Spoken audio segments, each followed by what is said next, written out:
On a fait donc la moitié de l'année, mais ce n'est pas encore terminé puisqu'on passe au mois de juillet.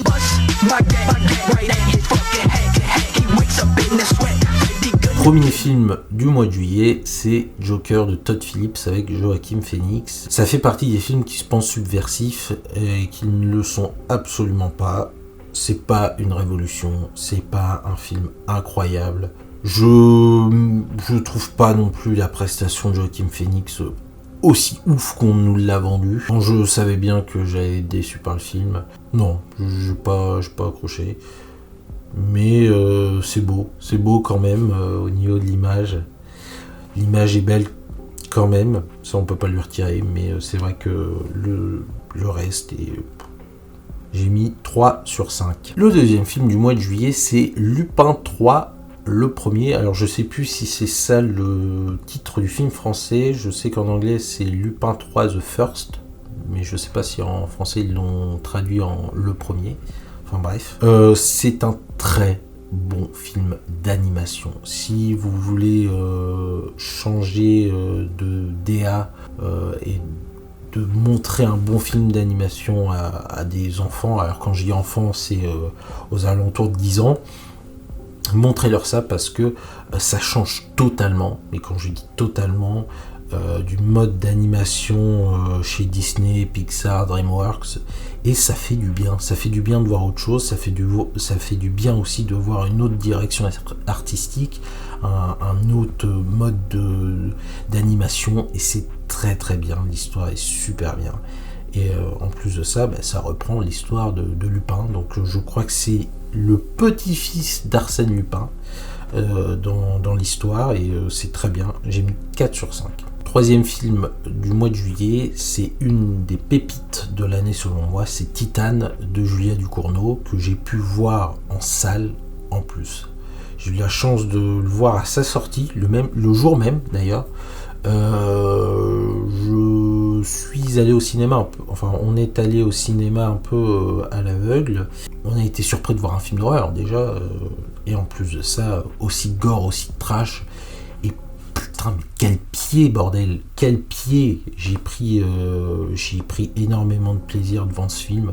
Alors, attention, plaisir mesuré, dans le sens où j'ai beaucoup aimé ce film, même si le seul bémol entre guillemets du film, et c'est le gros point qui pêche, c'est le scénario. C'est le scénario qui... on sort de la salle, après avoir vu le film, on se dit, en fait, l'histoire, elle a quasiment pas avancé, mais ça parle de plein de thèmes.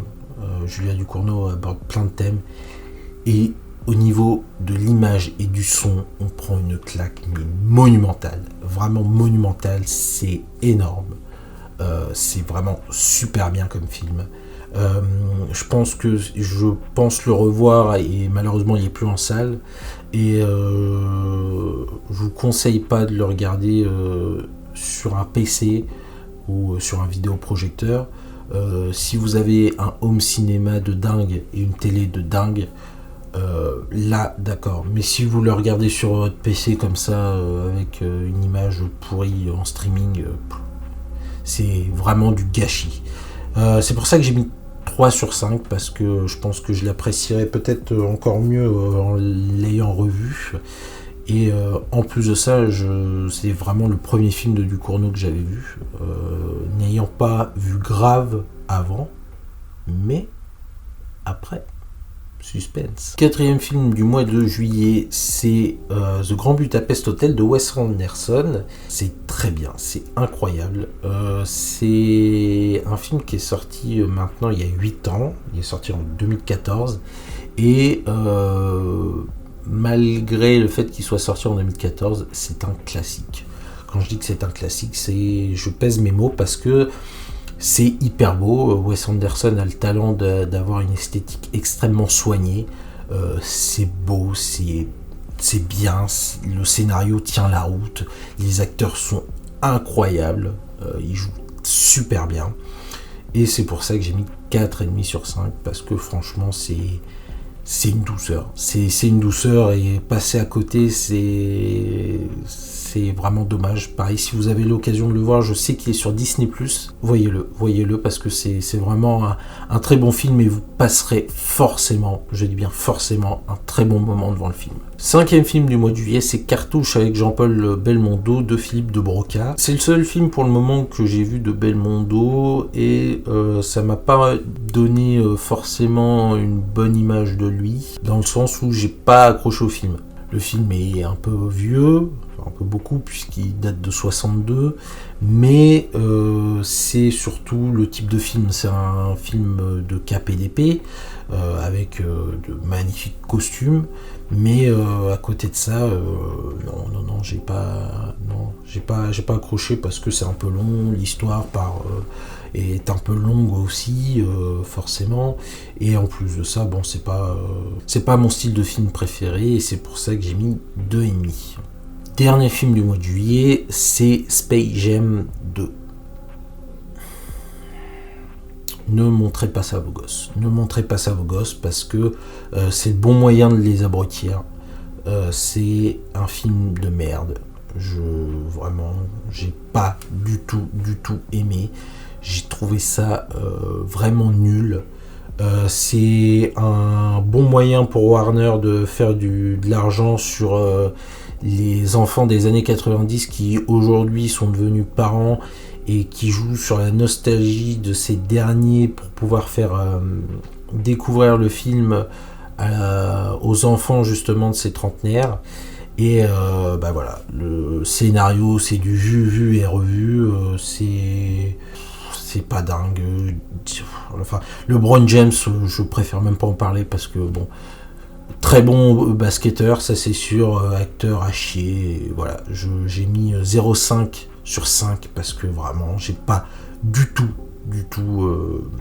aimé le film et je pense que c'est un film qui vieillira très mal. Tout comme le premier qui a vieilli très mal là aujourd'hui. On a fini avec le mois de juillet un peu de façon un peu brutale, mais le mois d'août est encore pire.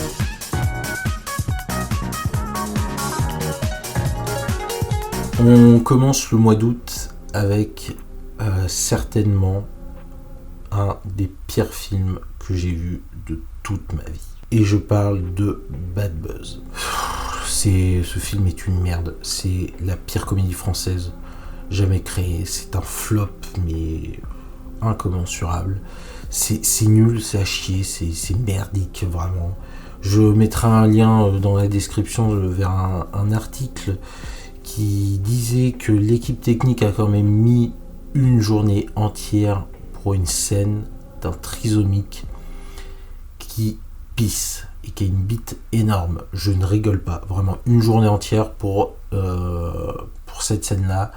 Et le film, c'est un gâchis de temps, un gâchis d'argent, c'est pas drôle, c'est lourd, c'est nul, c'est à chier, c'est merdique, vraiment. J'ai mis 0,5 sur 5 et honnêtement, c'est la première fois que j'ai même hésité à mettre 0, vraiment. C'est vraiment tout ce qu'il ne faut pas faire au cinéma, vraiment. Deuxième film du mois d'août, c'est OSS 117, Alerte rouge en Afrique noire.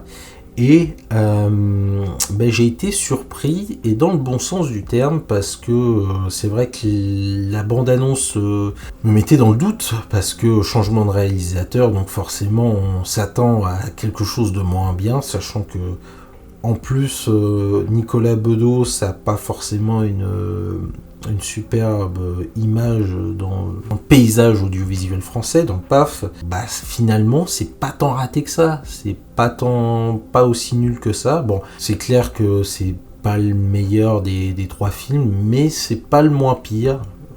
C'est vrai que c'est pas le moins pire, ça restera moins dans la culture de la comédie française parce que les deux premiers sont cultes, hein, voilà. Et mais ça va, c'est pas tant raté que ça, hein. Il a réussi à sauver les meubles et en plus je l'ai vu au cinéma.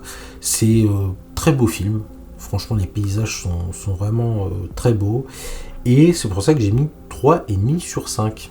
Troisième film du mois d'août, c'est Bronzé fond du ski 2. Alors vous allez vous dire, Paul, tu aimes le cinéma, comment ça se fait que tu n'as pas encore vu Les Bronzés fond du ski 2, parce que c'est culte, c'est la comédie française par essence, c'est très drôle, etc. Parce que vous êtes des connards qui répétaient tout le temps les répliques du film et ça ne me donnait absolument pas envie de voir le film, et finalement on m'a mis un peu le couteau sous la gorge en disant faut que tu regardes ce film, c'est bon, tu veux te faire passer pour un cinéphile, t'as jamais vu ça, franchement c'est honteux. Bon bah finalement c'était pas si mal que ça. Bon voilà, c'est vrai que le fait qu'on répète les répliques depuis quasiment 40 ans, ça m'a gâché le film, mais bon, ça va voir au moins une fois, c'est pour ça que j'ai mis 2,5 sur 5. Quatrième film du mois d'août, c'est aussi un film du Splendide, puisque c'est Le Père Noël est une ordure. Et par contre, là, ça fait 40 ans tout juste, puisque le film est sorti en 82, mais pareil, on rabâche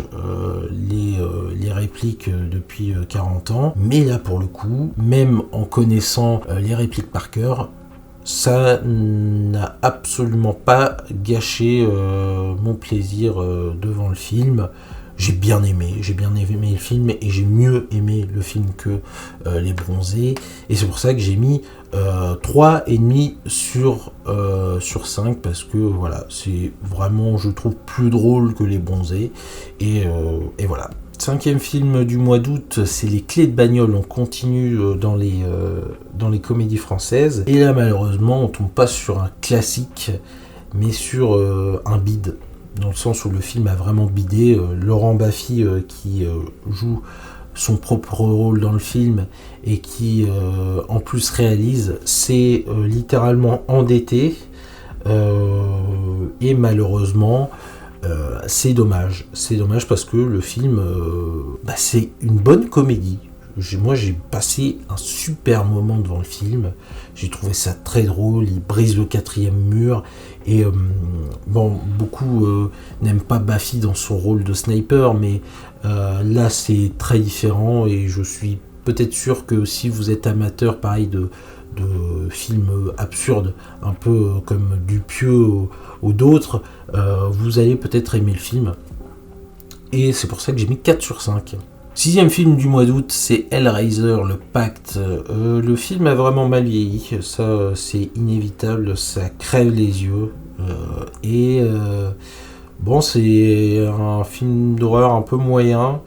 Et en plus, ouais, les Cénobites sont vraiment dégueulasses, et pour l'époque ça devait peut-être être assez bien au niveau des effets spéciaux, mais aujourd'hui ça a extrêmement mal vieilli, ça a pris dans la gueule, ça faut le dire. Je le dis sur beaucoup de films, mais là ça crève même plus les yeux, ça crève absolument tout. Et c'est pour ça que j'ai mis 2 sur 5, parce que c'est vrai que c'est un film qui est assez jouissif, hein. On voit, c'est un peu trash, mais c'est un bon film. Sixième film du mois d'août, c'est Avida de Delphine et Kerlen. Je me suis endormi devant le film. C'est mou. Au bout de 40 minutes, j'ai arrêté. J'ai même pas regardé la fin du film. 2 sur 5, c'est très oubliable. Je vous conseille pas. Pourtant, je suis fan de Groland, mais là, ça n'a rien à voir, et en plus, non. Septième film du mois d'août, c'est Panic Room de Fincher avec Jodie Foster et Kristen Stewart. Et là aussi, je pense que comparé à Seven, Panic Room est mon film préféré de Fincher, parce que c'est vraiment très bien. Ça, c'est encore un bon huis clos. C'est un très bon film.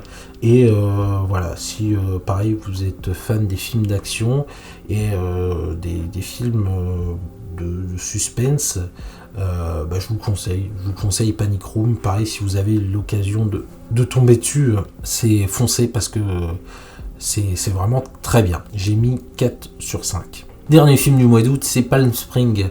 Alors le film, si vous avez aimé Le Jour sans fin avec Bill Murray, vous allez aimer Palm Springs. Parce que c'est quasiment le même genre, mais en version beaucoup plus moderne et en plus drôle, je trouve. J'ai bien aimé le film, j'ai totalement accroché, je suis fan de Andy Samberg depuis que j'ai vu Brooklyn Nine-Nine. Et voilà, j'ai découvert ce film parce que je m'attendais pas à ce scénario-là.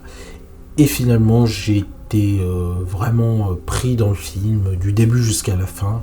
Je vous le conseille, il est sur Prime Video si je dis pas de bêtises. J'ai mis 4 sur 5, je vous le conseille, c'est un bon petit film. Il dure pas très longtemps, il dure 1h30 ou peut-être un peu moins je crois. Et voilà, et on en a terminé avec le mois d'août. Et on passe avec un mois de septembre très court.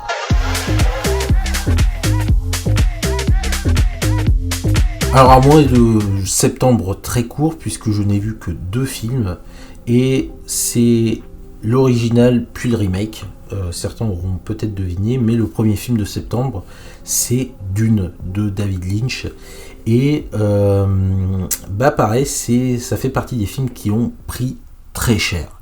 Très cher, puisque ça a mal vieilli, c'est un peu dégueulasse. Ça me fait penser à Tron, le premier Tron, qui pareil a très très mal vieilli. Et après, c'est l'univers de Lynch, donc c'est normal que ce soit un peu dégueulasse. J'ai trouvé ça long, pareil, c'est l'histoire elle est tirée sur... je crois que le film dure 2h30 et j'ai l'impression que sur 2h30, l'histoire aurait pu être racontée en 30 minutes. Voilà, c'est pour ça que j'ai mis 2 sur 5. Et donc du coup, vous doutez bien que j'ai vu le même jour le remake de Dune, donc celui de Villeneuve, de Denis Villeneuve. Et là par contre, j'ai bien aimé. J'ai bien aimé parce que visuellement, au niveau du son, c'est une claque, c'est très bien. Seul bémol dans le film, c'est Zendaya. Je trouve cette actrice surcotée. Oula! Oula! Qu'est-ce que tu n'as pas dit là? Ça, je l'apprécie pas ce que tu as dit. Je la trouve vraiment surcotée parce que dans le film, elle ne sort aucune réplique, ou alors ça doit être une ou deux. Je sais que voilà, elle est mise dans le film parce qu'elle est là pour introduire son personnage qui arrivera dans le second film de Villeneuve sur Dune, mais je la trouve inutile. Vraiment, dans le film, elle est inutile. Je pense que si on l'avait introduite en tout bien tout honneur dans le second film, ça aurait très bien pu fonctionner. Moi, j'ai pas aimé le rôle de Zendaya.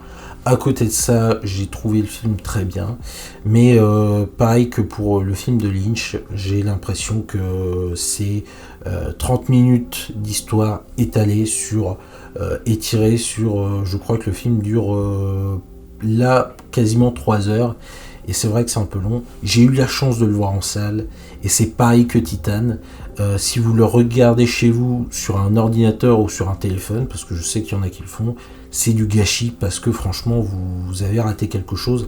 Je pense pas qu'il soit encore en salle aujourd'hui, mais si vous avez l'occasion de le voir, c'est une bonne façon de vous remettre sur Dune. Si en plus vous avez vu le premier ou alors pas du tout, c'est le bon moyen de voir Dune. Et voilà, j'ai mis 4 sur 5. Voilà, comme je le disais, un mois de septembre très court, puisque j'ai vu que 2 films. Mais vous inquiétez pas, le meilleur reste pour la fin, puisqu'on enchaîne avec le mois d'octobre.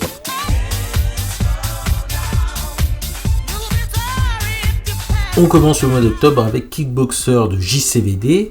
J'ai largement préféré Bloodsport, qui ressemble un peu à Kickboxer. Mais non, là j'ai vraiment pas accroché. Ça reste à voir quand même. Bon film d'action et de combat.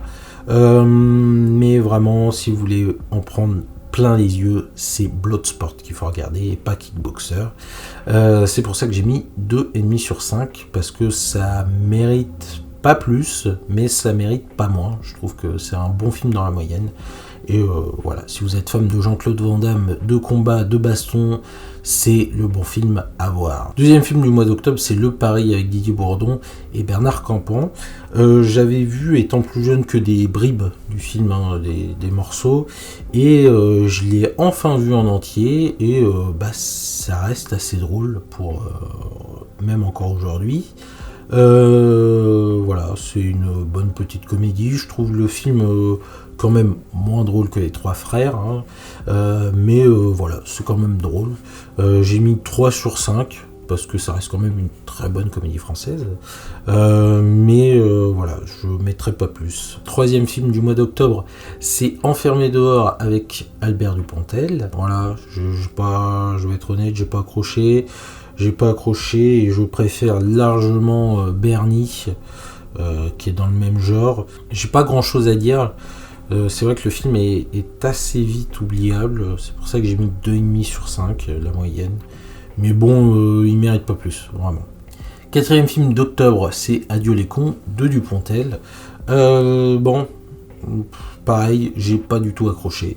Le film a quand même raflé 7 Césars. Je trouve pas que ce soit super juste, parce qu'il y avait des films en face qui le méritaient beaucoup plus. Mais bon, moi j'ai pas beaucoup accroché, mais j'ai trouvé le rôle de Nicolas Marié génial. Voilà, je l'ai trouvé vraiment génial, et il mérite totalement le César qu'il a gagné. Je conseille pas le film particulièrement. J'ai pas trouvé ça génial. J'ai mis 2,5 sur 5, mais j'en garde pas un super souvenir. Dernier film du mois d'octobre, c'est Tenet de Christopher Nolan. Et là, je dis Nolan, va te faire foutre Nolan. Parce que franchement, tu me dégoûtes, j'ai pas envie de voir tes autres films. Non. Ça a aucun sens, ça part dans tous les sens. Je sais que c'est fait exprès, mais là, va te faire foutre, parce que en plus, tu gâches Nolan. Si tu vois cette vidéo, tu gâches totalement le duo d'acteurs que t'as, c'est-à-dire John David Washington et Robert Pattinson, qui vont super bien ensemble, et tu niques tout. C'est dommage, parce que le duo d'acteurs était ultra prometteur, et le film part dans tous les sens. J'ai pas du tout accroché, j'ai pas aimé, c'est complètement... Voilà, pareil, on en a fait... C'est pareil que pour Joker, en fait. On a encensé le film, alors qu'il ne méritait pas du tout le succès qu'il a. Bon, aussi parce que c'est la renommée de Nolan, hein, c'est un bon réalisateur, mais j'ai pas du tout aimé. J'ai mis 3,5 parce que ça reste quand même un beau film. C'est un beau film, mais ce n'est pas un bon film. Ça me donne pas du tout envie de voir les autres films de Nolan. Voilà. Et est-ce que vous saviez que Tenet à l'envers, ça fait Tenet? TRT la team. On a fini avec les films du mois d'octobre, on passe tout de suite aux films du mois de novembre.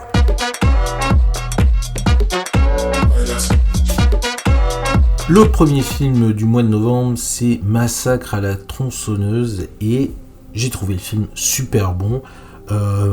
Et étrangement, je dis bien étrangement parce qu'il y a des films qui sont sortis plus récemment et qui ont ce malheur-là, le film n'a pas vieilli. Je trouve le film toujours aussi beau au niveau de l'image, encore aujourd'hui. Pareil, c'est un classique du film d'horreur. Pareil, ça a influencé tout un tas de films.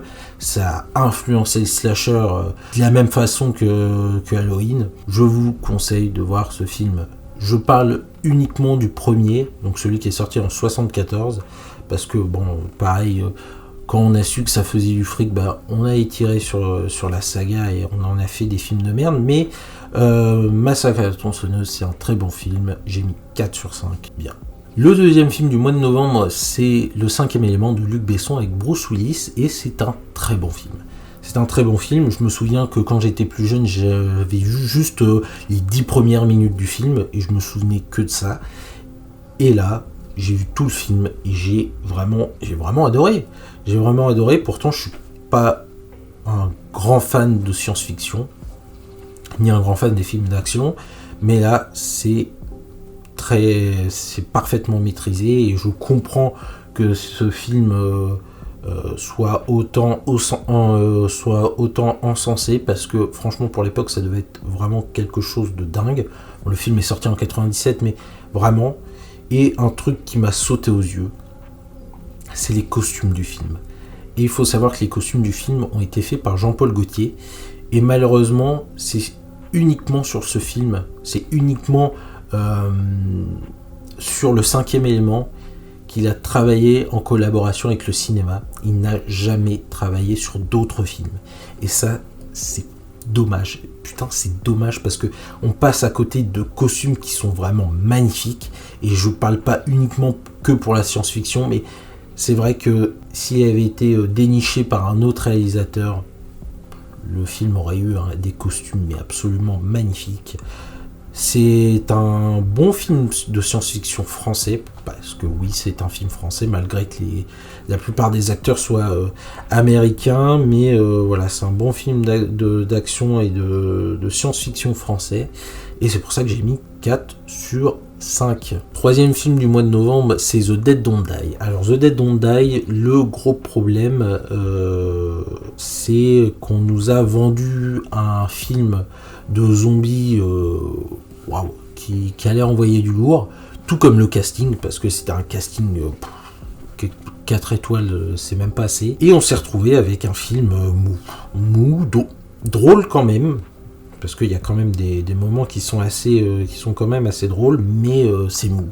C'est très mou, ça donne pas vraiment envie, mais ça reste sympa quand même.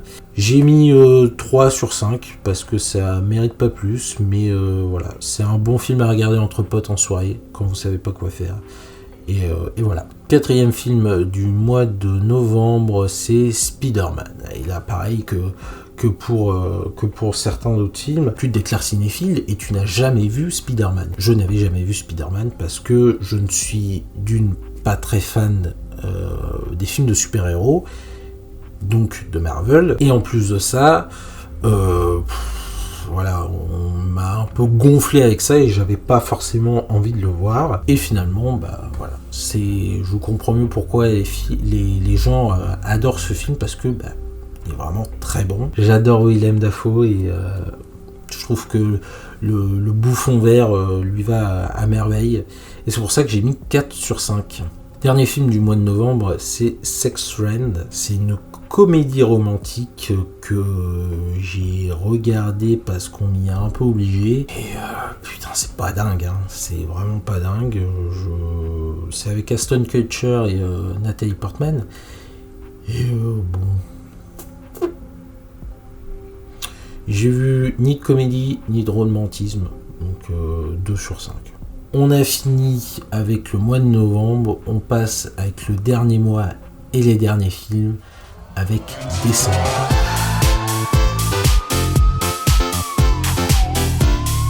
Premier film de décembre, c'est Grave de Julia Ducournau, c'est son premier film du coup, et comme je le disais tout à l'heure, je l'ai vu après Titane et je regrette un peu.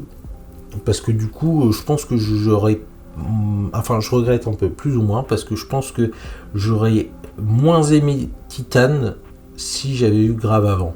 Parce que Grave est un très bon film de genre, très bon film d'horreur français. Je vous conseille de regarder Grave. Si vous avez les intestins bien accrochés, si vous aimez le gore, si vous aimez le trash, voilà, je vous conseille vraiment de regarder Grave. C'est une pépite, et je comprends totalement pourquoi je crois que c'était le César du meilleur espoir féminin, je crois, si je dis pas de bêtises.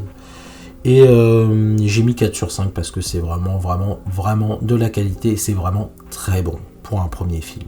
Le deuxième film du mois de décembre, c'est The Lighthouse avec Willem Dafoe et Robert Pattinson. Et je ne m'attendais pas à ce film, parce que je pensais que c'était un drame où on suivait 2 pauvres gardiens de phare.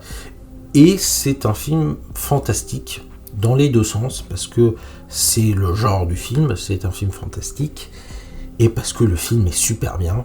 et qu'il est fantastique aussi. Donc je vous le conseille, sachant qu'en plus le fait qu'il soit tourné en 4/3 et en noir et blanc, ça rajoute un truc au film qui est incroyable. Et c'est pour ça que j'ai mis 4 sur 5. C'est un très bon film et je vous le conseille. Troisième film du mois de décembre, c'est Jackie au royaume des filles. Et c'est une bonne comédie française.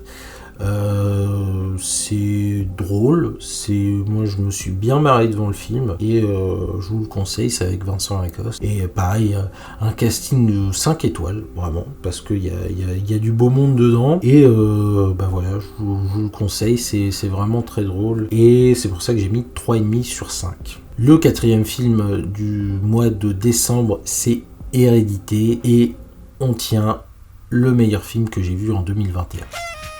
Vraiment. C'est incroyable comment c'est juste, c'est incroyable comment le film nous met une claque, c'est incroyable comment on flippe, même des jours après avoir vu le film. Et j'ai adoré. Ari Aster par contre mérite d'être enfermé, parce que pour avoir un cerveau aussi malade pour faire ce film, je pense que c'est la seule issue. Et le film, on se prend une claque parce qu'on se chie dessus et parce que c'est bien, c'est très bien. On parle de décapitation, on parle de fantômes, on parle d'esprit, on parle de combustion instantanée, vous savez, les gens qui prennent feu d'un coup, genre voilà. Et c'est incroyable, j'ai adoré ce film-là, je suis très friand des films d'horreur et c'est exactement ce que je cherchais, c'est gore, c'est trash, ça part dans tous les sens. Waouh, merci, et c'est pour ça que j'ai mis 5 sur 5. Voilà, meilleur film que j'ai vu en 2021. Avant-dernier film du mois de décembre, c'est Taxi Driver de Scorsese, et là aussi c'est un classique, c'est un très bon film. De Niro est monstrueux dans le film, vous vous doutez bien, et pareil, si vous avez l'occasion de le voir, regardez-le, il me semble qu'il est sur Prime Video, donc voilà. Si vous ne savez pas quoi regarder et que vous voulez regarder un bon film, regardez Taxi Driver. Ça a un peu vieilli, mais ça va, ça n'a pas non plus pris une claque. Et voilà, j'ai mis 4 sur 5, c'est vraiment très bon. Et le dernier film du mois de décembre, c'est Midsommar de Ari Aster, donc le même réalisateur d'Hérédité, et j'étais un peu déçu. Je dois l'avouer, je m'attendais à ce que Midsommar soit peut-être pas meilleur, parce que c'est pas le même scénario, c'est pas la même chose, c'est pas la même époque. Enfin, si c'est la même époque, mais pas au même moment. Et je sais pas, j'ai vraiment été assez déçu, j'ai moins accroché, j'ai moins été dedans. C'est moins sur vraiment de l'horreur visuelle, c'est-à-dire qu'on va moins vous montrer les choses, mais ça va être vraiment psychologique, ça va être beaucoup d'implicite. Et j'ai trouvé le film un peu longué, il y avait peut-être une bonne demi-heure de trop, mais ça reste un très bon film d'horreur. J'ai mis 3,5 sur 5. Et ben voilà, on a fini un peu notre récap des films que j'ai vus en 2021. Au total, 81 films. Bon, je trouve pas que ce soit énorme, mais c'est vrai que c'est quand même pas mal d'heures restées devant des films. Écoutez, moi je vous dis à la prochaine. J'espère que cette vidéo vous aura plu, vous aura fait découvrir pas mal de films. Et peut-être que vous tomberez sur des pépites vous aussi. Vous pouvez me rejoindre sur les réseaux. C'est partout pareil de toute façon, et sur Letterboxd, c'est grâce à Letterboxd que je peux faire cette vidéo, puisque c'est une banque de données dans laquelle j'ajoute les films que j'ai vus sur mon profil. Vous pouvez y avoir accès. Je fais des petites reviews parce que je suis drôle, enfin j'essaye du moins. Tu es féru d'humour parce que là tu vas te bidonner. J'ai une liste, si vous pensez être vraiment à la ramasse niveau culture cinématographique. J'ai fait une liste de films qui s'appelle Classic Shit, qui liste du coup tous les films qui selon moi sont des classiques. Alors ce n'est pas forcément des films que j'ai aimés, mais c'est dans la culture populaire les films qui sont considérés comme des classiques. Donc si vous voulez élargir votre culture cinématographique et forcément tomber sur un bon film, je vous conseille de jeter un œil à cette liste. Voilà, on a fait le tour. Je vous souhaite une bonne journée, une bonne soirée ou une bonne nuit. Et j'espère vous retrouver peut-être cette année ou en 2022 pour faire le récap des films de 2022. Sur ce, je vous dis à la prochaine et à plus. Putain, j'ai une envie de chier moi. Ah merde, c'est pas...